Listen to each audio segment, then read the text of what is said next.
Welcome back to Legendary by Vechs. Last time we started this map, and I died to a sweeping edge and miscalculating a creeper. I then set off all the traps in this town, and finally I made a mob farm and settled down. Which means this time I can focus on the goal of the map, finding and collecting the wolf for the victory monument. I'm already prepared so we can just head straight into the action.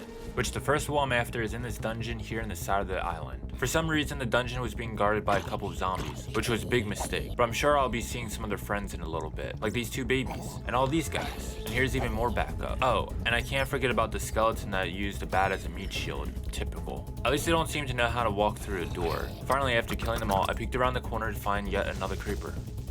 Whoa! Another one appeared behind me, but I just let them do what they do best. I had forgotten that there was a creeper spawner there, and then I just made sure it was bright enough. There's just one more creeper spawner up here. Whoa. I don't know why I get startled all the time now, but I took care of him, this guy, and lit it up. And now for the second part. These spider webs usually mean spiders, but not this time thankfully. There's this chest that gives me some more arrows, which can be good. I know there are spawners here, but I'm not sure how many. I just need to be careful to not accidentally hit these endermen or fall into the cobwebs like the mobs do. But I still have to deal with them, which slows me down letting more stuff spawn. So to get past these parts, you just have to take every chance you can and light up. And thankfully, skeletons aren't very loyal, unlike zombies who team up with each other. My life was on the line with the possibility of getting hit by the zombie, and I didn't know if there was a skeleton behind him ready to shoot. But more skeletons spawned and turned on each other, so naturally I took advantage of this. With that, the hard part was done. All that was left was to come through here, knock this baby into lava, and deal with some skeletons. They were making a lot of noise, which made me very nervous. But once again, they all hated each other instead. I just needed to be careful of any stray arrows and deal with the stragglers.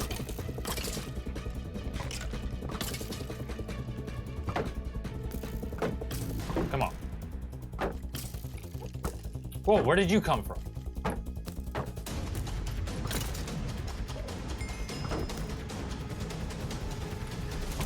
Oh! Apparently I broke my bed from last time, so I was back at spawn now. Unfortunately, I was right next to lava, so I was expecting to have lost everything. So I grabbed this boat and break one of these chests. I had set these chests up specifically for moments like this so that I can just break one and I'm resupplied. So I just boat back real quick and ride a small water slide. Somehow, most of my stuff didn't actually burn up in lava. I made sure the place was secure, collected my stuff, and then grabbed the magenta wool, which is the first wool of the map for me.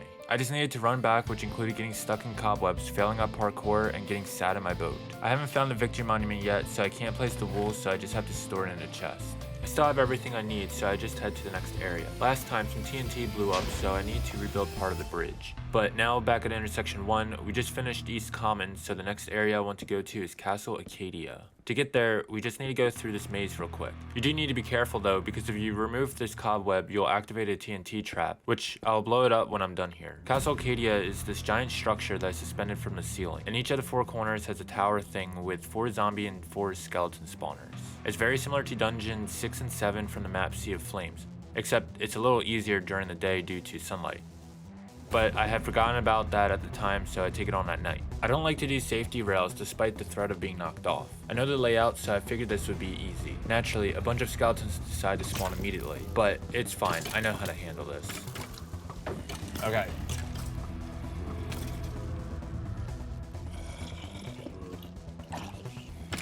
Okay. Oh boy. Huh. I'm kinda dead. Yeah. I still didn't sleep, so I'm back at spawn again, which usually wouldn't be an issue. Wowie. Oh my gosh. What is wrong with me? Despite now being low health and no way to heal, I figured I would still be able to run in, get my stuff, and run out. I figured it was just a skill issue and that I would be fine with better execution. So now that I'm re-geared, I just run back in, which then I turn right back around because the skeletons made me nervous. But third time's a charm, so I run back in. Oh my gosh.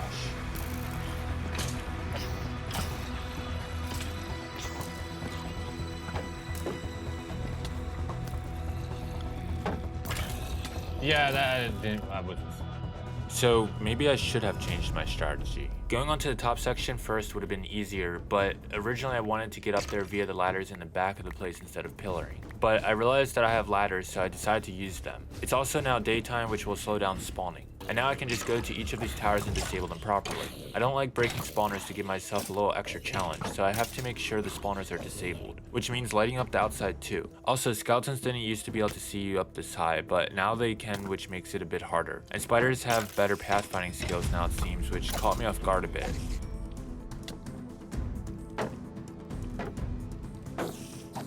That was actually dangerous. Even though I literally saw the skeleton spawn, I got startled again. Why did that scare me? Which this guy avenged me. This is what I'm talking about, how skeletons aren't loyal. Yeah, you get him. You're gonna get him real good, like that. Now that this level is secure, I just need to finish lighting these up and clean up all the skeletons, picking them off one by one. I think I got lucky here. This was really close to killing me. And now I just finish off these zombies. I saw that there was a skeleton in the back stuck in a cobweb and I figured I was safe. But I'm really bad with judging situations sometimes.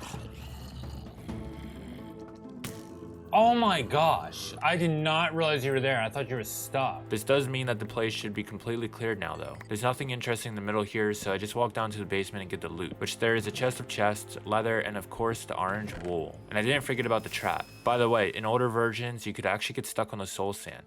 Seriously, why was I so jumpy today? I just wanted some free blocks. Now it's time for the last area of the intersection.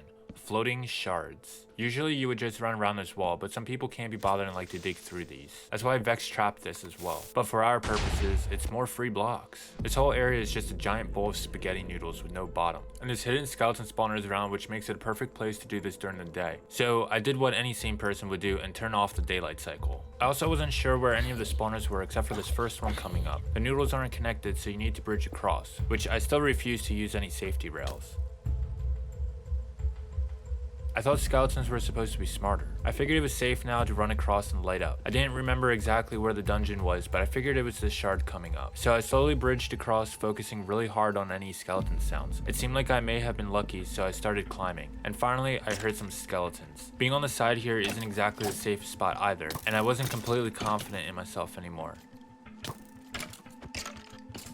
I was taking it slow and being really careful, but even then, it can get really close.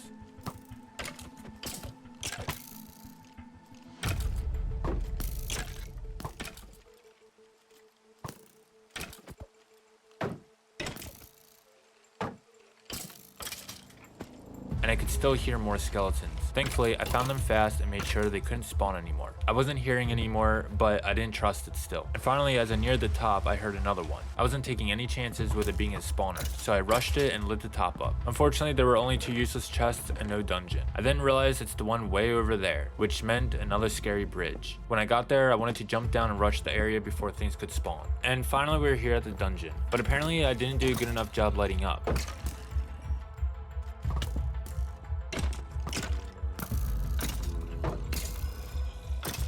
And I forgot about this side of this place. But that did indicate that there must be a spawner on the inside, which is useful to know. Because of the spawners, I wasn't getting enough time to fully heal, making it difficult to kill the mobs faster than they were spawning. And I was getting worried about my shield breaking, which I didn't want to retreat for. I was finally able to block them from getting to me, giving me some breathing room. I then found the spawners in here and made sure they were disabled. And now just to clean up. I found an ender pearl in this chest, which may come in handy. Next was this pit that seemed to have an endless supply of zombies. So I made a staircase so I could kill them hopefully faster than they were spawning. I realized that one could spawn outside, come in and hit me off, so I blocked the doorway. Oh! Yeah, so I had forgotten about the babies. And now of course they will have all these spawns, so I don't get the satisfaction of killing everything. I wasn't 100% confident that the path back was safe, so I still needed to stay alert. When I got close enough, I wanted to get my stuff before things could spawn. But I got stuck in cobwebs and forgot that I had blocked the entrance. I got in, jumped down, collected my stuff, blocked myself in with ladders, switched out to cobble and used that. But then I realized I didn't have a pick, so now I was really worried about my stuff despawning. So I used my ender pearl to get out quickly. I then made sure that I was safe around me. My shield was now broken and conveniently a zombie had dropped an iron ingot for me. But I wanted to see if I could finish the dungeon without one. The answer was a staggering yes. So I got the white wool and went back home. I was still on high alert for skeletons, but it seems that everything was safe. So that's 3 wools down and the first intersection done. I would call that a successful day.